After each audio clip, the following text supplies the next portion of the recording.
বীর মুক্তিযোদ্ধা lieutenant colonel অবসরপ্রাপ্ত শরীফুল হক ডালিম রচিত স্বৈরাচারী আওয়ামী সরকার কর্তৃক নিষিদ্ধ ও ইতিহাসের অজানা অধ্যায়, যা দেখেছি, যা বুঝেছি, যা করেছি থেকে আজ পাঠ করছি 23তম পর্ব। ঢাকার আলোচনায় আবার ফিরে আসা যাক। ঘোষণাপত্রের খসড়া নিয়ে তখন প্রতিদিন বৈঠক হচ্ছিল সকাল বিকাল।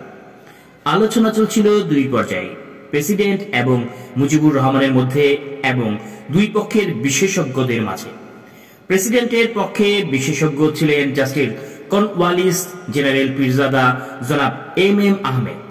চতুর্থ সদস্য ছিলেন কর্নেল হাসান। জান্তার মূল সদস্যদের মাঝে ছিলেন জেনারেল হামিদ, জেনারেল গুল হাসান, জেনারেল ওমর, জেনারেল মিন্টু প্রমুখ। সবাই তখন ঢাকায়। তারা তখন নিয়মিত নিজেদের মধ্যে এবং প্রেসিডেন্টের সাথে আলোচনা করছিলেন সার্বিক অবস্থা, গতি, প্রবাহ নিয়ে।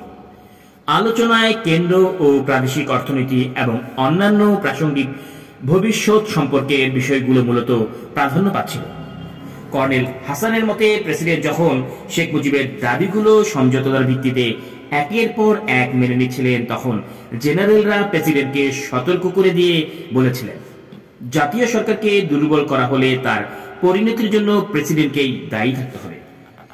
পাকিস্তান আর্মির গর্বিত জেনারেলরা মনে করতেন, জাতীয় মর্যাদা অক্ষুণ্ণ রাখার দায়িত্ব শুধু তাদেরই। 50 দশকে আইয়ুব খানের ক্ষমতা দখলের পর থেকেই জাতীয় স্বার্থের একচ্ছত্র ধারক ও বাহক হয়ে উঠলেন পাকিস্তানের সেনাবাহিনী। সর্বপরিসরে রাজনীতিবিদদের তারা করুণার চোখেই দেখতেন। জাতীয় রাজনীতির ক্ষেত্রে তারা কোনো ভূমিকা আছে এটা তারা নির্দ্বিধায় অবিশ্বাস করতেন। অবশ্য এর ব্যতিক্রমও ছিল। সেনাবাহিনীর অনেকেই চাইছিলেন বর্তমান সমস্যার একটি যুক্তিসঙ্গত রাজনৈতিক সমাধানই হওয়া উচিত। সমাধান অবশ্য পাকিস্তানের দুই অংশের জনগণের কাছেই গ্রহণযোগ্য হতে হবে।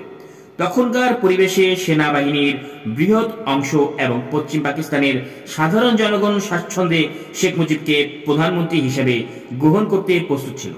তবে শর্ত ছিল একটাই, শেখ মুজিবকে পাকিস্তানের অখণ্ডতা বজিয়ে রাখতে হবে। একইভাবে পূর্ব পাকিস্তানের সাধারণ জনগণও পাকিস্তানকে দ্বিখণ্ডিত করার পক্ষে ছিল না। তাদের দাবি ছিল সত্যিকারের নির্ভেজাল স্বায়ত্তশাসন। অর্থনৈতিক বৈষম্যের বিরুদ্ধে তারা সোচ্চার হয়ে উঠেছিলেন। তারা চাইছিল অর্থনৈতিক শোষণের অবসান ঘটিয়ে তাদের জীবনযাত্রার মান উন্নয়ন করতে। কিন্তু সাধারণ জনগণের ইচ্ছার তখন কোনো দাম ছিল না। পাকিস্তানের ভাগ্য তখন সুস্পষ্টভাবে নির্ভর করছিল দুই রাজনৈতিক নেতার উপর, পশ্চিম পাকিস্তানে জনাব ভুট্টো আর পূর্ব পাকিস্তানে জনাব শেখ মুজিব। কিন্তু উচ্চাভিলাষী দুই নেতাই তখন ক্ষমতার লেভে অন্ধ। জাতীয় স্বার্থের চেয়ে নিজেদের ক্ষমতাই তখন তাদের কাছে মুখ্য। 1970-এর নির্বাচনের পর আওয়ামী লীগের পক্ষে রাষ্ট্রীয় নীতি নির্ধারণী বড় সমাবেশ প্রথম অনুষ্ঠিত হয় 1971 সালের 3রা জানুয়ারি রমনা রেসকোর্সে, বর্তমানে সোহরাওয়ার্দী উদ্যানে। ওই দিন আওয়ামী লীগের নির্বাচিত জাতীয় ও প্রাদেশিক পরিষদের সদস্যদের শপথ বাক্য পাঠ করান স্বয়ং শেখ মুজিব। এই শপথের শেষ বাক্যটি ছিল, জয় বাংলা, জয় পাকিস্তান। দৈনিক পাকিস্তান, 4 জানুয়ারি 1971। এই শপথ গ্রহণ অনুষ্ঠানের বিবরণী সম্পর্কে দৈনিক পাকিস্তানের ভাষ্য, দেশের সর্বত্র শান্তি শৃঙ্খলা বজায় রাখার ব্যাপারে সবিশেষ গুরুত্ব আরোপ করিয়া শেখ মুজিব গণতান্ত্রিক বিজয়কে সুসংহত করার স্বার্থে সন্ত্রাসবাদী দালালদের বাড়াবাড়ি দমনের জন্য দেশবাসীকে সদা প্রস্তুত থাকার আহ্বান জানান। তিনি বলেন, ইউনিয়নে মহল্লায় মহল্লায় আওয়ামী লীগ গঠন করুন এবং রাতের অন্ধকারে যাহারা ছোড়া মারে তাদের খতম করার জন্য প্রস্তুত হন। রাতের অন্ধকারে যারা ছোড়া মারে, মানুষ মারে, সেই সব বিপ্লবীদের উদ্দেশ্যে তিনি বলেন, চোরের মতো রাতের অন্ধকারে মানুষ হত্যা করিয়া বিপ্লব হয় না। বিপ্লব চোরের কাজ নয়। সন্ত্রাসবাদী ও সন্ত্রাসবাদের দালালদের খতম করার জন্য প্রত্যেক নাগরিককে বাঁশের লাঠি এবং সুন্দরী কাঠের লাঠি বানাইবার পরামর্শ দেন। শেখ মুজিব বলেন, প্রত্যেকের হাতে আমি হয় বাঁশের নয় সুন্দরী কাঠের লাঠি দেখিতে চাই। উপরোক্ত দুটো ঘটনার প্রথমটি অর্থাৎ শপথের জয় পাকিস্তান যোগ করে দিয়ে স্পষ্টত তিনি পাকিস্তানের প্রতি তার আনুগত্য রেখেছেন। দ্বিতীয় ঘটনাটিও এই আনুগত্যেরই বহিঃপ্রকাশ। কেননা পাকিস্তানের অখণ্ডতার মূলে আঘাত এনে তথা স্বাধীন পূর্ব বাংলা কায়েমের প্রস্তাব তুলে সশস্ত্র যুদ্ধের কর্মসূচি দিয়েছিলেন যে সমস্ত বিপ্লবীরা শেখ মুজিবের কাছে তখন হলেন সন্ত্রাসবাদী ও সন্ত্রাসবাদের দালাল। স্বাধীনতাকামী এই সন্ত্রাসবাদীদের খতম করার জন্য বাঁশ ও সুন্দরী কাঠের লাঠি ব্যাপক আয়োজন করেছিলেন তিনি।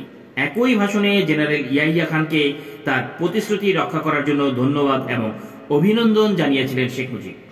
এ সম্পর্কে ওই দিনের পাকিস্তান অবজারভারের প্রতিবেদন। Sheikh Mujib thanked President Yahya for fulfilling his commitment in holding the elections. However, he said that there was a section among his subordinates who are still conspiring to undo the election results. বক্তব্যটা পরিষ্কার। শেখ মুজিবের এই অভিনন্দন যে যথার্থই অভিনন্দন ছিল তার প্রমাণ জেনারেল ইয়াহিয়া খানও রেখেছিলেন 13 ফেব্রুয়ারি তার নির্দেশের মাধ্যমে। তিনি নির্দেশ দেন 3রা মার্চ ঢাকায় জাতীয় সংসদের অধিবেশন বসবে। 22 ফেব্রুয়ারি তিনি তার মন্ত্রিপরিষদ বাতিল ঘোষণা করেন। 28 ফেব্রুয়ারি শেখ মুজিব সমস্ত পূর্ব পাকিস্তানবাসীকে স্তম্ভিত করে দিয়ে ঘোষণা দিলেন 6 দফা কারো উপর চাপিয়ে দেওয়া হবে না। The Daily Dawn 1 March 1971। এই ডন পত্রিকাটির মালিক হচ্ছে কুখ্যাত 22 পরিবারের অন্যতম হারুন পরিবার। এই হারুন পরিবারেই আরো একটি প্রতিষ্ঠান আলফা ইন্স্যুরেন্স কোম্পানিতে শেখ মুজিব বিনা কাজে বিনা মোটা বেতনে একটা চাকরি করতেন। সে যাই হোক, 6 দফা প্রশ্নে শেখ মুজিবের এই নমনীয়তা কেবল যে এই সংক্রান্ত তার পূর্ববর্তী বক্তব্য কিংবা আন্দোলনকারীদের আশা আকাঙ্ক্ষার পরিপন্থী ছিল তাই নয়, বরঞ্চ পশ্চিম পাকিস্তানিদের কাছে নিজেকে গ্রহণযোগ্য করে তোলার সুস্পষ্ট প্রয়াসও ছিল। অর্থাৎ তার এই বক্তব্য হচ্ছে পাকিস্তানের রাষ্ট্র ক্ষমতা গ্রহণের প্রস্তুতির প্রমাণ। প্রেসিডেন্টের 13 ফেব্রুয়ারি ঘোষণার তীব্র বিরোধিতা করেন জনাব ভুট্টো। তিনি এই বলে হুমকি দেন, যদি পশ্চিম পাকিস্তানের নির্বাচিত কোনো প্রতিনিধি 3রা মার্চের অধিবেশনে অংশগ্রহণ করার জন্য ঢাকায় যায় তবে তার ঠ্যাং ভেঙে দেওয়া হবে। জনাব ভুট্টোর বিরোধিতার মুখে প্রেসিডেন্ট 1 মার্চ এক বিবৃতির মাধ্যমে ঢাকায় অনুষ্ঠিত জাতীয় পরিষদের অধিবেশন স্থগিত ঘোষণা করতে বাধ্য হয়। এর ফলে তৎকালীন পূর্ব পাকিস্তানের সর্বস্তরের মানুষের মধ্যে যে প্রতিক্রিয়া লক্ষ্য করা হয়েছিল তার মর্মবাণী ছিল এটাই, স্বাধীন বাংলাদেশ। 2 মার্চ বাংলাদেশ ছাত্র ও যুব সমাজের পক্ষ থেকে ডাকসু ভিপি আসম আব্দুর রব বিশ্ববিদ্যালয়ের বটতলায় স্বাধীন বাংলা পতাকা উত্তোলন করেন। এই পতাকা উত্তোলনের জন্য শেখ মুজিব ছাত্র নেতৃবৃন্দকে যে ভর্ৎসনা করেছিলেন তার প্রত্যক্ষ শ্রোতা ও দর্শক আজও অনেকেই বেঁচে আছেন। 3 মার্চ পল্টন ময়দানে আওয়ামী লীগের জনসভায় ছাত্রলীগের সাধারণ সম্পাদক জনাব শাহজাহান সিরাজ স্বাধীনতার ইস্তেকখার পাঠ করেন। এই জনসভায় ঘোষণা দেওয়া হয়েছিল সভা শেষে শেখ মুজিব মিছিলের নেতৃত্ব দিবেন, কিন্তু শেষ মুহূর্তে বক্তৃতার এক পর্যায়ে স্বয়ং শেখ মুজিবই মিছিলের কর্মসূচি বাতিল করেন। কারণ হিসেবে তিনি তৎকালীন আইজি পুলিশ জনাব তসিলউদ্দিনের সাহেবের বরাত দিয়ে ছাত্র নেতৃবৃন্দকে বলেন, তার কাছে গোয়েন্দা বিভাগের খবর রয়েছে মিছিলে যোগদান করলে তাকে মেরে ফেলার ষড়যন্ত্র এঁটেছে সামরিক শাসক গোষ্ঠী। অত্যন্ত চতুর যুক্তি। সত্যি কি জীবননাশের হুমকির মুখে তিনি মিছিলের কর্মসূচি বাতিল ঘোষণা করেছিলেন, নাকি স্বাধীনতার ইস্তেখার পার্টি তার কারণ ছিল, সেটা গবেষণার বিষয়।